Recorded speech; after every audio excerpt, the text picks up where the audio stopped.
తిరుపతి నియోజకవర్గ Janasena party incharge Kiran Royal అలాగే జనసేన నేతలు కలిసి బ్యాండేజ్తో మీడియా సమావేశం ఏర్పాటు చేశారు. ఈ సందర్భంగా జగన్పై సంచలన కామెంట్స్ చేశారు.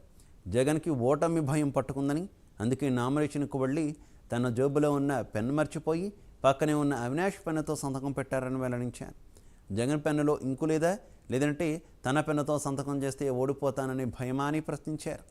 తమ్ముడు అవినాష్ రెడ్డి పెన్నుతో జగన్ సంతకం చేశాడంటే ఫ్రస్ట్రేషన్ ఏ స్థాయిలో ఉందో అర్థమవుతోందని తెలిపారు. కూటమి అభ్యర్థులను ప్రచారం చేసుకోనియకుండా అడ్డుకుంటున్నారని ఆరోపించారు. బ్యాండేజ్ వేసుకున్నంత మాత్రాన సానుభూతి రాదని, రాష్ట్రంలో కూటమి విజయం ఖాయమైందని ధీమా వ్యక్తం చేశారు కిరణ్ రాయల్. 130 నుంచి 140 సార్లు బటన్ నొక్కిన ముఖ్యమంత్రి ఆ బరువుతోనో ఆ ఫ్రస్ట్రేషన్లోనో పాప ఆయన దగ్గర పెన్ను సంగతి మర్చిపోయినాడు. ఆయన తమ్ముడు పెన్ను తీసుకొని సంతకం పెట్టినాడు.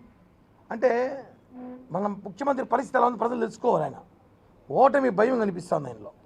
ఆయన ఓడిపోతున్న భయంలో ఆయన జేబులో ఉన్న మౌంట్ బ్లాంక్ పెన్ను కూడా ఆయన మర్చిపోయి పక్కనున్న ₹2 రీపులు తీసుకుని సంతకం పెట్టినాడు. అంటే రీపులకున్న వాల్యూ కూడా మౌంట్ బ్లాంక్ లేదా? అంటే అవినాష్ దగ్గర ఉన్న పెన్నుకు కూడా జగన్మోహన్ రెడ్డి పెన్ను పవర్ లేదా రాసేయడానికి? 5 సంవత్సరాలు ముఖ్యమంత్రిగా ఉండి మీరు ఏమీ సాధించలేదని చెప్పడానికి ఆ పెన్నే అక్షరం. ఆ పెన్ను తీసినట్టాడు అక్కడి నుంచి. ఇప్పుడు షర్టు తీసి షర్టు వేసుకుంటాడు, మళ్ళీ షర్టు వేసుకుంటాడు.